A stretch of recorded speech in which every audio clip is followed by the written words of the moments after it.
하나님은 살아계십니다. 이 시간에도 성령으로 역사하고 계십니다. 말씀을 통해서 하나님 은혜와 축복이 넘치는 시간이 되기를 축원합니다. 이스라엘 백성들이 70년 동안 바벨론 포로 생활을 마치고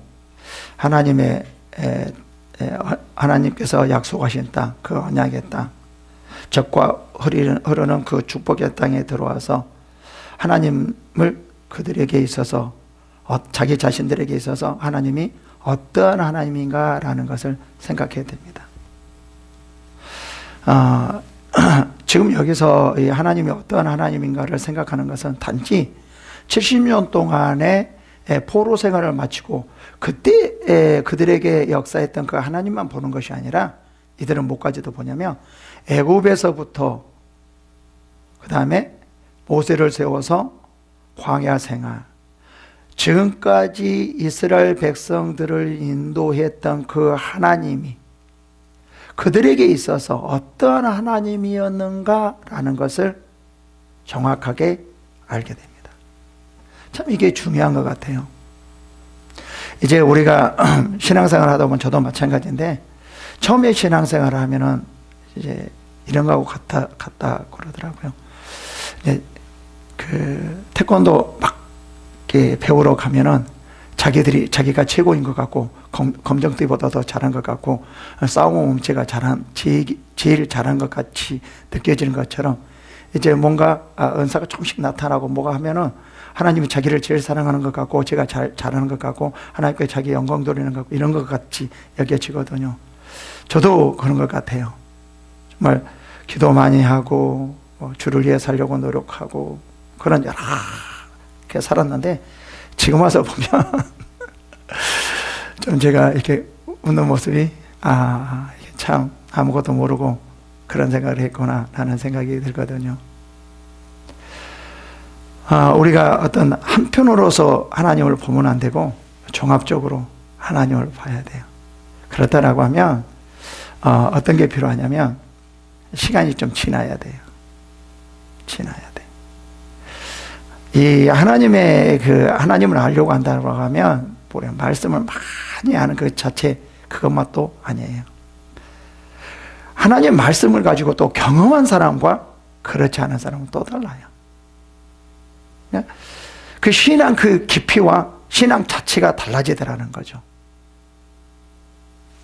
그래서 뭐 말씀을 많이 한다고 신앙이 깊어지고 그런 것도 아니고, 은사만 막 엄청나게 큰 역사가 나타난다고 그것만이 아니고, 기도 많이 한다고 아니고 이것만이 아니에요. 고성도 찍사기 한번 해봐야 돼요. 힘드는 것도 해봐야 돼요. 그 다음에 70년 동안 포로 생활도 한번 해보고요. 40년 동안 광야 생활도 한번 해보고요.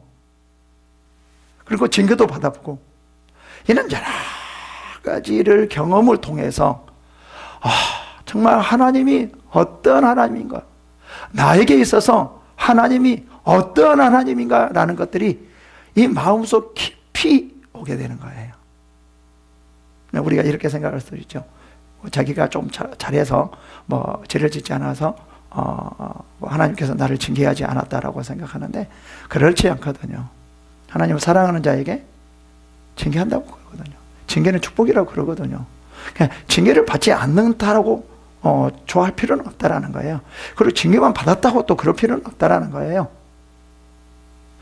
모두가 함께 다 어우러져야 되는 거예요. 이스라엘 백성들이 지금 70년 포로 생활을 한 후에 그때 하나님, 자기를 포로 생활에서 귀환하게 했던 그 하나님만 생각하는 것이 아니라 아주 멀리서 깊게 애굽에서부터 시작해서 쭉 하나님이 지금까지 어떻게 이끌어왔는가라는 것들을 생각하게 됩니다.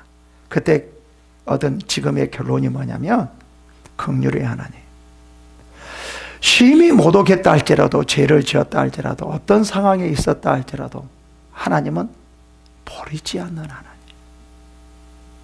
결단코 이스라엘 백성들, 선택한 이스라엘 백성들을 버리지 않은 하나님.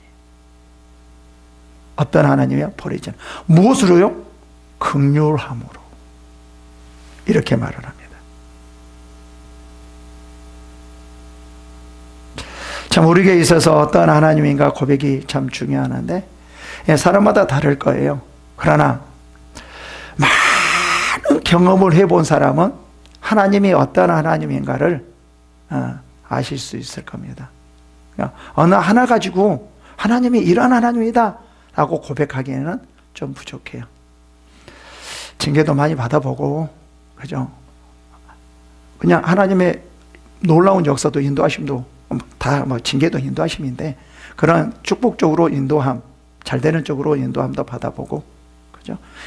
하나님의 놀라운 은사도 있는 것도 있고, 그렇죠? 말씀의 깨달음, 말씀의 충만함, 말씀으로 뭔가 이루어지는 것도 있고, 기도로 되어지는 것도 있고, 봉사, 전도, 이런 모든 다양한 것을 통하여서 하나님을 경험하고 하나님을 만나고, 그 하나님이 어떠한 하나님인가를 우리의 마음속에 들어와야 된다는 거예요.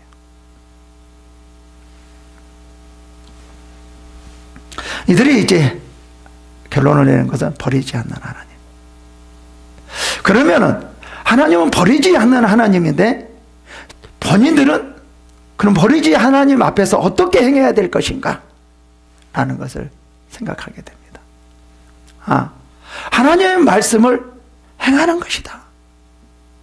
그 버리지 않는 하나님이 내게 안에 있다라고 하면은, 버리지 않으니까 내 마음대로 사는 것이 아니라 하나님의 말씀 가운데 살아야 되겠구나 라는 것을 이들이 철저하게 깨달아요. 진정한 축복이 무엇인지를 확실하게 깨달아요. 진정한 축복이 무엇이죠? 말씀을 행하는 거죠. 왜입니까? 말씀을 행함으로 하나님의 축복이 우리들에게 임하기 때문에 그렇습니다.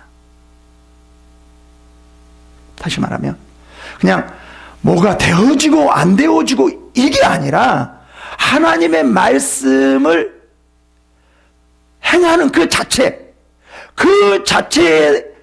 축복이다라는 것을 우리는 생각하면서 신앙생활을 해야 돼요. 근데 이런 분이 많이 있거든요. 하나님 말씀을 정말 신실하게 행했어요. 그렇다고 징계가 오지 않을까요? 천만의 말씀입니다. 아무리 하나님 말씀을 행했다 할지라도 하나님께서는 징계를 줘요. 누가 그랬죠? 바울이요. 가시를 줬잖아요. 힘들게 했잖아요. 우리는 많은 사람들이 착각하기를, 하나님 말씀에 신실하게 행하면은 징계가 오지 않는다고 생각하는데, 정말 그것들은 잘못된 거예요. 현실적으로 한번 볼까요? 정말 하나님 앞에서 신실하고 전도하고 모든 것을 다 드리면서 하나님 앞에 나가는 사람이 있거든요. 근데 이상하게 힘들고 어려워요. 고통스러워요. 핍박을 당해요. 그거 웬일입니까? 여러분, 제가 다시 말씀드리지만, 우리는 뭘 잘한다고, 열심히 한다고, 100% 순종한다고 징계가 없냐? 아니라는 거예요. 하나님은 뭔가 깨닫게 하고 뭔가 나아가게 하고 올바로 나아갈 수 있게 하기 위해서 뭐를 하냐면 징계를 주는 거예요. 그래서 징계를 유익이다라고 말하잖아요. 징계가 없는 자는 사생아라고 말을 하잖아요. 꼭 죄가 있어서만이 아니라는 거예요. 이 징계를 통해서 하나님의 뭔가 뜻을 이루기 위해서, 큰 일을 하기 위해서 징계도 준다라는 거죠. 첫째가 뭐냐면 하나님의 말씀.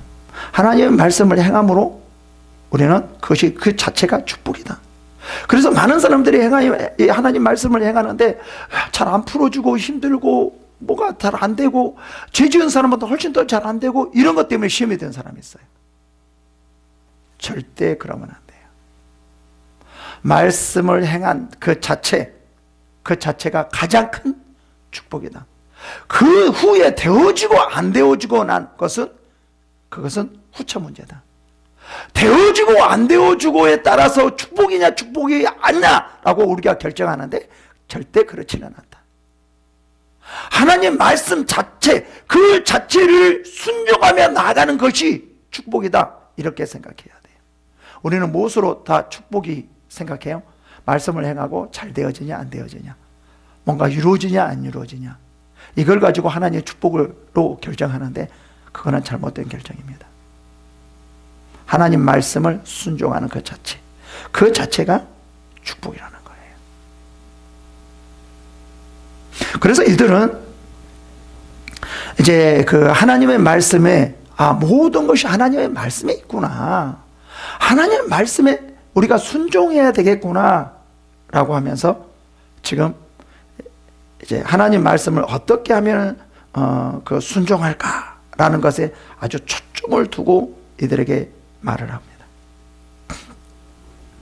이제 그 9장 마지막에 38절에 뭐라고 말하냐면요, 우리가 이 모든 일로 말미암아 이제 견고한 언약을 세워 기록하고 우리 방백들과 레위 사람들과 제사장들이 다 임봉하나이다라고 도장을 딱 도장을 찍었다네, 인을 쳤다라는 거죠. 그죠? 그리고 나서 이제 10장 1절부터 27절까지 임봉한 자는 그래요. 그러니까 임봉한 사람들이 이제 27절까지 임봉한 사람들을 말을 해주고 있고요. 28절은 뭐냐면은 임봉하지 않고 그 남은 자들, 그 남은 자들이 어떻게 신앙생활을 해야 될 것인가 라는 것을 말을 해주고 있습니다. 다시 말하면 인치지 않는 자, 임봉하지 않는 자들의 이제 이들이 하나님과의 관계에서 어떻게 해 나가야 될 것인가 라는 것들을 이제 본문에서 말을 해주고 있는 것입니다. 봅시다.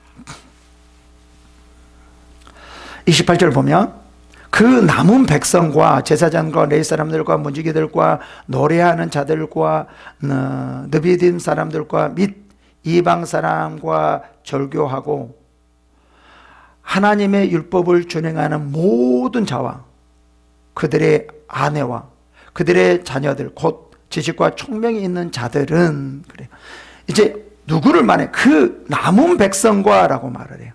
여기서 그 남은 백성은 어떤 말이죠? 임봉하는 자, 그 위에 그 남은 자, 그 남은 백성과라고 말을 해요.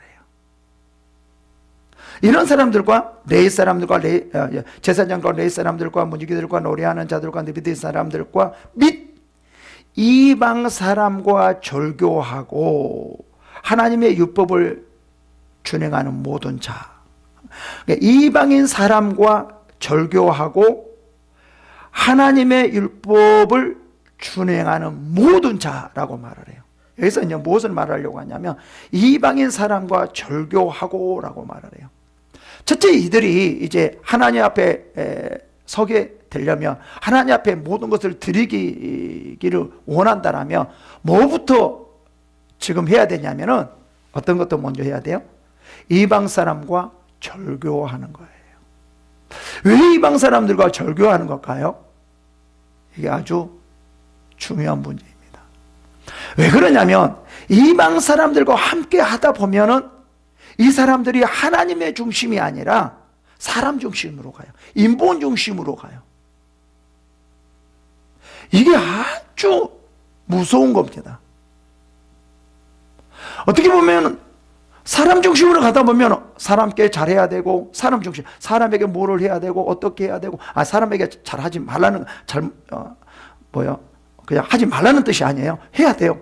근데 이것이 어디 중심이어야 되냐면 하나님의 중심으로서 사람에게 잘해야 된다는 거죠. 근데 자칫 이방 사람들은 어떻게 되어지냐면 하나님은 죄되고 사람들에게만 잘하려고 하는 거예요. 하나님을 통하여서 사람에게 잘해야 되는데 하나님을 통하는 것을 죄되져 버린 거죠. 이게 아주 무서운 거예요. 우리 교회에서도 마찬가지거든요. 희생해라, 사랑하라, 섬겨라, 용서하라, 이는 너무 많이 이런 게 있거든요.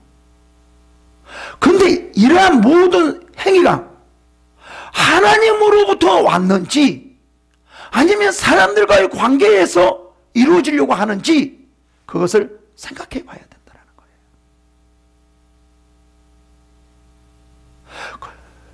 정말 이 하나님의 신앙을 가장한 선함이 너무 교회에 많이 있어요. 이 신앙을 가장한 행위, 이게 너무 많이 있어요. 우리는 이거를 알아야 돼요. 교회에 다니면서도 우리의 모든 삶과 행위가 하나님으로부터 나와야 되는데, 그렇지 않고 사람 안에서 사람의 어떤 인격적인 부분에 대해서, 도덕적인 부분에 대해서 나오는 경우가 너무 많이 있어요. 그것들이 다 뭐라고 생각하죠? 교회 안에서 행하니까 신앙이라고 생각해요. 그것은 세상 사람도 그런 사람이 더 많이 있습니다. 세상 사람도 훨씬 더 많이 있습니다. 이걸 가지고 우리가 하나님의 일은 할 수 없어요. 하나님으로부터 나온 것을 통하여서 하나님의 일을 하는 것이지, 어떤 도덕적인 거나 인간적인 이런 걸 가지고 하나님의 일을 할 수 없다라는 거예요. 이것은 사람의 일이에요. 그래서 여기서 이방 사람들과 철저하게 절교를 하는 거예요. 뭐를 없애기 위해서요? 사람의 어떤 이 관계에서 그들의 영향을 받지 않게 하기 위해서, 인간적인 인본주의를 떠나게 하기 위해서 이방 사람들과 절교하고 하나님의 율법을 준행하는, 자, 이게 참 힘든데, 그리고 그들의 아내와 그들의 자녀들, 곧 지식과 총명이 있는 자들은 그래요. 여기서 지식과 총명이 있는 자들은 어떻게 해요? 하나님의 말씀을 지킬 수 있는 지식과 총명이에요. 자기가 뭐 잘 살고 어떻게 하면 뭐 좋게 살아보고 이런 게 아니라, 하나님의 말씀을 행할 수 있는, 하나님의 뜻 가운데 살아갈 수 있는 지식과 총명이 있는 자들은, 이렇게 말을 하고요.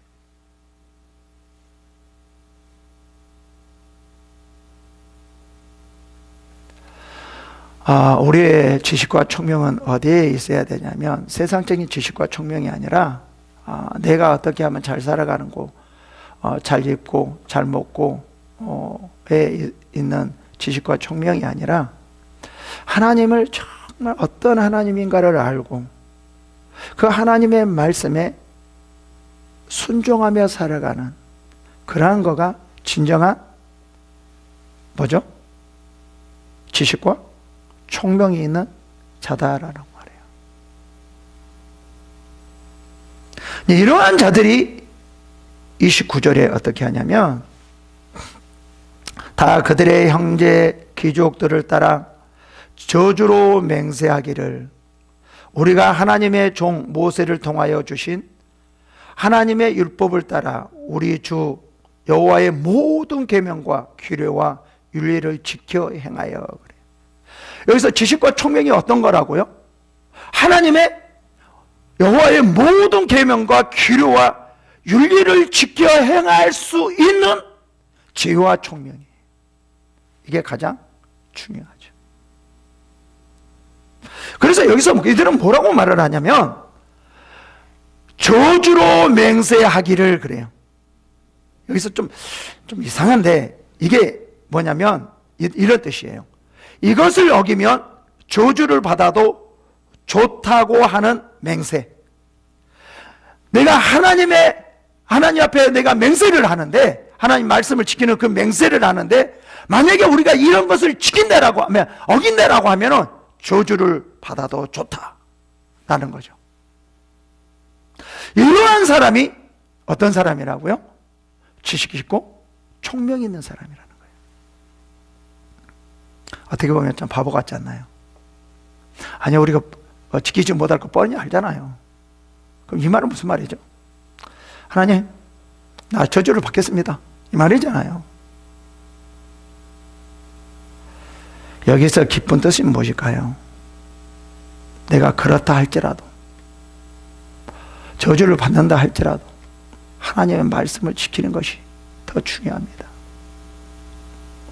나에게 있어서는 그러한 어떤 저주보다도 하나님의 말씀을 지키는 것이 나에게는 더 중요합니다 라는 거예요.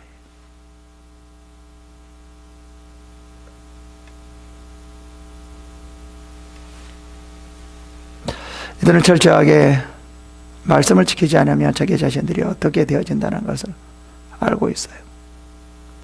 지식과 총명이 있다라고 하면 그거를 다 알 수 있는 거죠. 그래서 이들은 철저하게 어떻게 하면 하나님의 말씀을 행할 것인가, 하나님의 말씀을 따를 것인가, 거기에 초점을 맞추고 있습니다. 지금 70년 동안 포로 생활을 마치고 난 후에 그들의 초점은 뭐냐면, 지금 고통스러우니까 뭐가 없으니까 그거를 채워주시옵소서라고 지금 말하는 것이 아니라, 기도하는 것이 아니라 어떻게 하면 하나님의 말씀에 순종하는 것에 초점을 맞추는 거예요. 왜요? 모든 것이 거기로부터 나오기 때문에요. 그 안에 있기 때문에. 우리도 마찬가지입니다. 우선순위가 뭐 해달라고, 아니면 뭐가 이루어지게 해달라고, 되어지게 해달라, 치유해달라, 여러 가지가 있을 건데, 그게가 먼저 아니라, 그런 것이 먼저 아니라 뭐가 더 먼저라는 거예요? 하나님의 말씀에 먼저 순종할 수 있는, 거기에다 더 많은 기도, 거기에다 많은 노력, 거기에 많은 열심, 이런 것이 거기에 먼저 들어가야 된다는 거죠. 근데 우리는 자칫 이것은 접어두고 뭐에 대만 우선 자기가 아쉬운 것만, 자기가 원하는 것만에다 더 관심을 두는 거예요. 이게 잘못되어진 거죠. 이게 이제 잘못되어져서 안 좋게 되어지는 거예요. 31절 볼까요? 이제 그들이 어떻게 하나님 앞에 나가는가 볼까요? 혹시 이 땅 백성이 안식일에 물품과 온갖 공물을 가져다가 팔려고 할지라도 우리가 안식일에나 성일에는 그들에게서 사지 않겠고 7해마다 땅을 쉬게 하고 모든 빛을 탕감하리라 하였고, 지금 이제 이 이스라엘 백성들은 지금 힘든 상황이에요. 아직 이제 포로에서 돌아왔지만 농작물이나 건축이나 여러 가지로 지금 다 부족한 상태이죠. 이거를 누가 더 잘 알아요? 옆에 있는 나라들, 이방인 사람들이 더 잘 알아요. 그래서 이 이방인들이 물건을 가져와서 그들에게 팔고 했어요. 어쩔 수 없이 살 수밖에 없는 거죠. 그런데 여기서는 뭐라고 말하냐? 안식일에나 성일에는 그들에게 사지 않겠고라고 말을 해요. 이 말은 무슨 말이냐면, 내가 좀 부족하다, 안식일에나 성일에 뭔가 좀 부족할지라도, 뭔가 먹지 못한다 할지라도, 힘든다 할지라도 뭐가 먼저라는 거죠? 하나님의 말씀을 순종하는 것이 먼저라는 거예요. 그래서 안식일에나 성일에는 그들에게 사지 않겠고라고 말을 합니다. 그러면서 뭐라고 말하냐?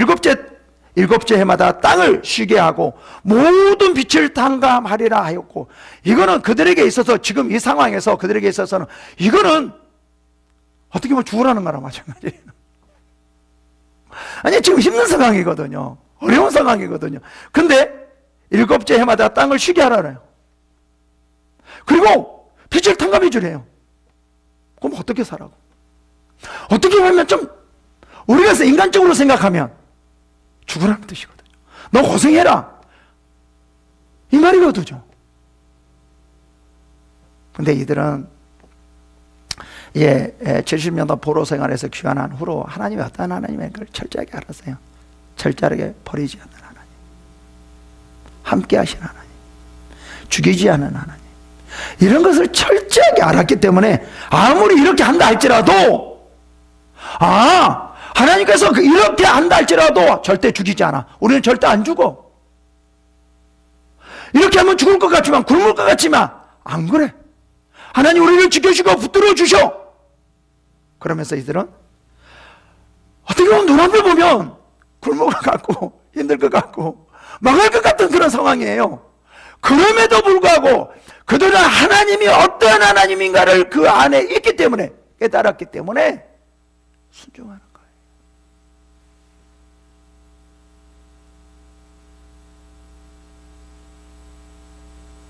이것이 축복이라는 걸 알아요. 하나님께서 말씀을 통해서 일하시고 역사하신다는 것을 이들은 철저히 알았기 때문에 지금 이렇게 순종하고 있는 거죠.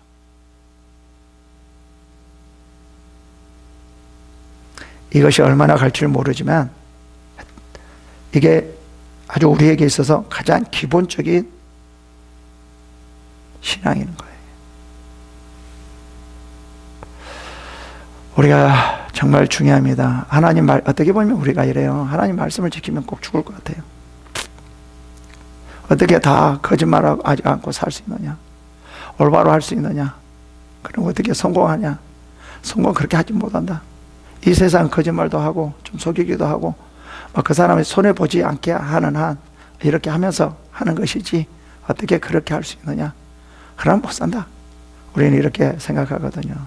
그러나 그 사람은 하나님이 전능하신 하나님, 정말 버리지 않는 하나님, 그들을 이끌어주고 축복해 주신 하나님이라는 것을 믿지 않기 때문에 그렇습니다. 믿는 사람은 그렇지 않아요. 근데 그렇게 하려고 해도 잘 안 되는 사람도 있겠죠. 그거는 사탄이 하기 때문에. 근데 아까 그렇게 하려고 해도 안 되는 사람이 있고 그렇게 그걸 무시하고 하는 사람도 있어요. 그거는 하늘과 땅 차이예요. 우리는 하려고 해도 안 되지만 우리의 마음속에는 그 전능하신 하나님을 믿고 하려고 노력해야 돼요. 그리고 해야 돼요. 그것이 우리의 진정한 신앙이라는 거죠.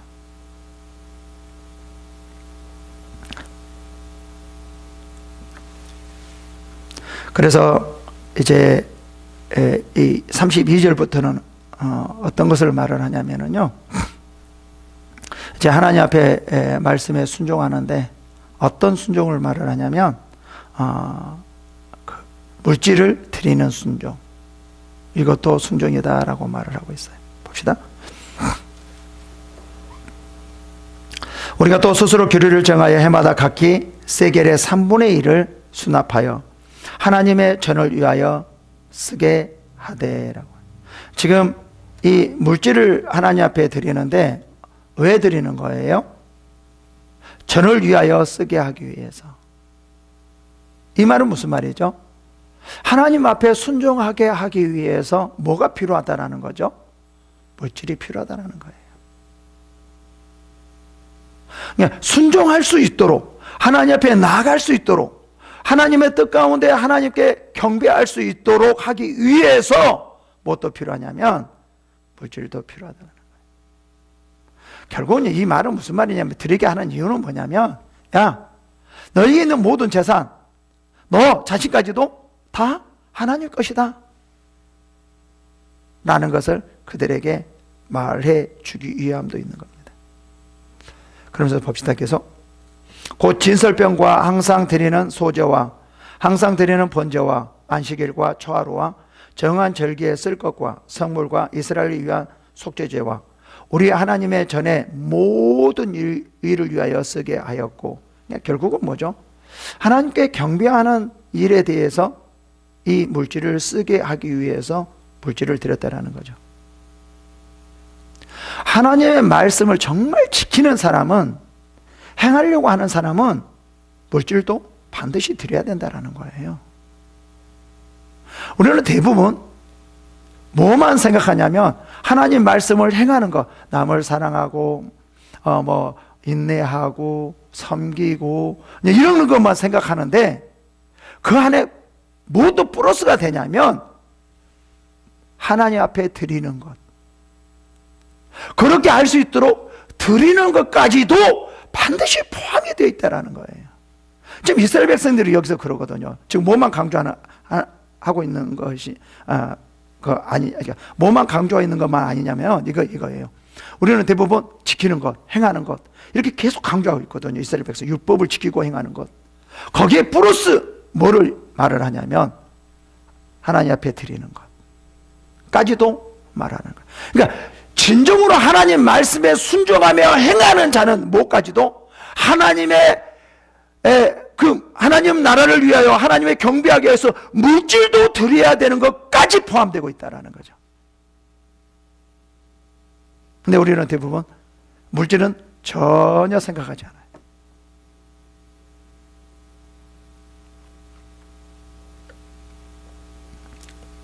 봅시다.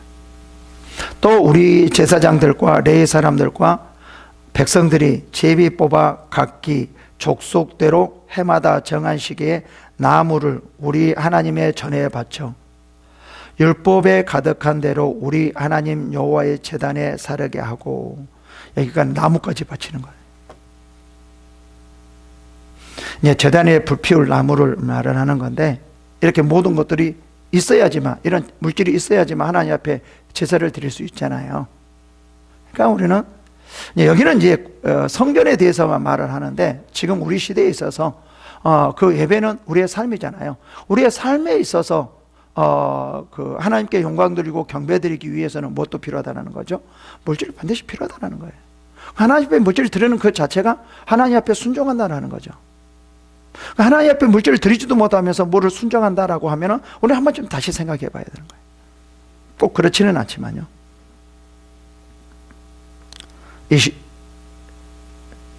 35절, 해마다 우리 토지 소산의 만물과 각종 과목의 첫 열매를 여호와의 전에 드리기로 하여, 여기는 이제 뭐를 드리는 겁니까? 첫 열매를 드리기로 하여라고 말합니다. 이 말은 무슨 첫 열매를 드린다는 말은 무슨 말이냐면, 모든 소산물이 하나님의 소유라는 신앙의 하나의 고백이죠. 나조차도 내가 아니라 하나님 거다. 하나님께서 값으로 샀잖아요. 내가 아니라는 거죠. 내 마음대로 할 수 없다는 거죠. 내 자신도 드려야 된다는 거죠. 뭐 내 자신의 모든 것까지 드려야 된다는 것은 뭐죠? 물질까지 다 드려야 된다는 거죠. 내 것이 아니기 때문에 내 마음대로 할 수 없다는 거예요. 물질을 내 마음대로 할 수 있다는 그 자체는 문제가 심각해요. 하나님의 뜻 가운데 사용해야 되는 거죠. 하나님의 영광을 나타내기 위해서 써야 되는 거죠. 그래서 먹어도 주를 위하여, 먹지 않아도 주를 위하여, 살아도 주를 위하여, 죽어도 주를 위하여, 이를 위하여 예수님께서 죽었다가 사셨다. 죽으신 목적과 부활의 목적이 다 뭐예요? 주를 위하게 살기 위해서.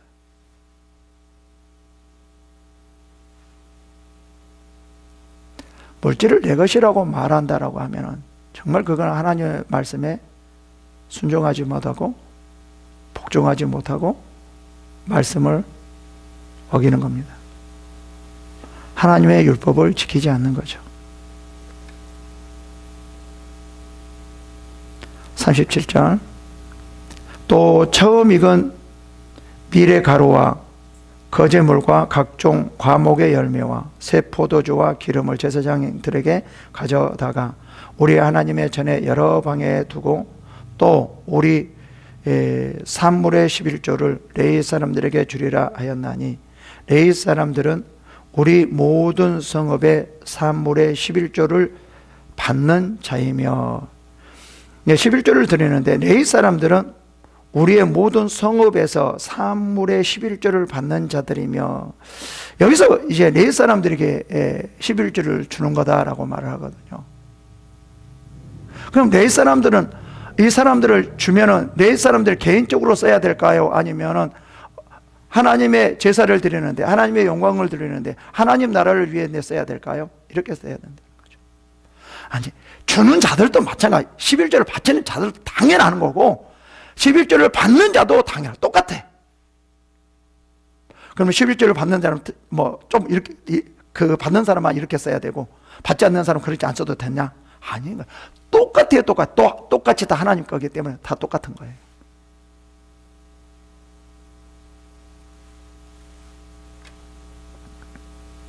봅시다. 레위 사람들이 11조를 받을 때에는 아론의 자손 제사장 한 사람이 함께 있을 것이요, 레위 사람들은 그 11조의 10분의 1을 가져다가 우리 하나님의 전에 곳간에 여러 방에 두되라고 말하고 있습니다. 여기서는 뭐라고 말합니까? 아론의 자손 제사장 한 사람이 함께 있을 것이요. 언제요? 11조를 받을 때. 이 말은 무슨 말입니까? 철저하게 관리를 11조에 대해서 철저하게 관리하고 있는 사람이 있다라는 거죠. 11조를 어떻게 드리는가? 반드시 드려야 된다. 그리고 어떻게 드려야 되는가를 관리하는 사람이 있었다라는 거죠. 참 중요시 여겨요. 하나님 앞에 드리는 것 이 자체가 아주 중요시 여기고 있다는 거죠. 뭐를 위해서요? 제사를 드리기 위해서. 반드시 필요한 거죠. 하나님 나라의 영광을 위해서 반드시 필요하다는 거예요. 그래서 하나님께서 물질을 주는 거죠.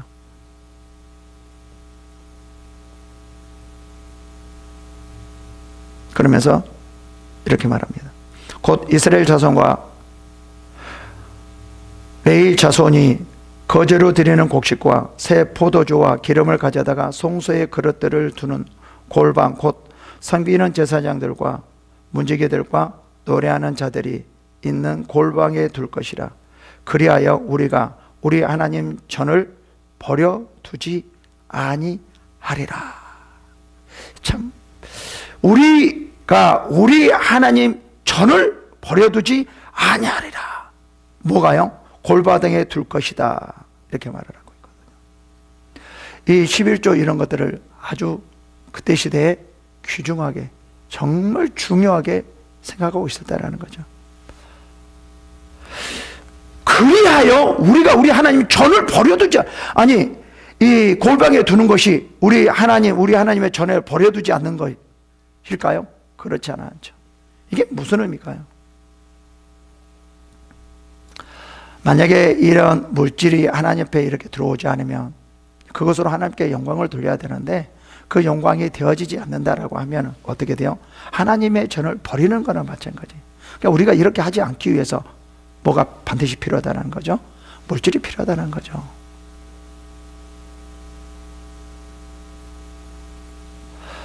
하나님께 지금 나가기 위해서 철저하게 말씀을 지키라, 순종하라라고 말을 하고 있고 그 가운데 물질까지도 지금 말을 하고 있습니다. 이것이 온전하게 하나님의 말씀을 지키는 것이다 라고 말을 하고 있습니다. 이러한 축복이 임하시기를 축원합니다. 기도하겠습니다.